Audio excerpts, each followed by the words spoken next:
Untuk mendukung tutorial komputer, kalian bisa mengklik subscribe. Halo, selamat datang di tutorial komputer. Tutorial kali ini mengenai versi Microsoft Office apa yang didukung di Windows 8. Kita mulai dari Office 2016.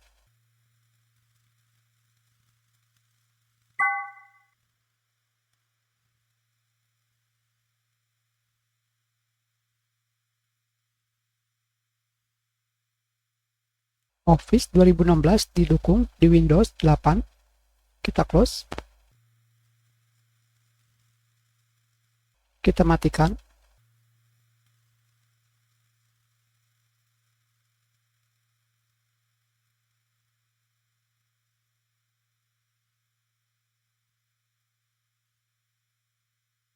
Selanjutnya, kita coba Microsoft Office 2019. Terdapat keterangan, kalian membutuhkan Windows 10 untuk melanjutkan. Dengan kata lain, Windows 8 hanya mendukung sampai Office 2016.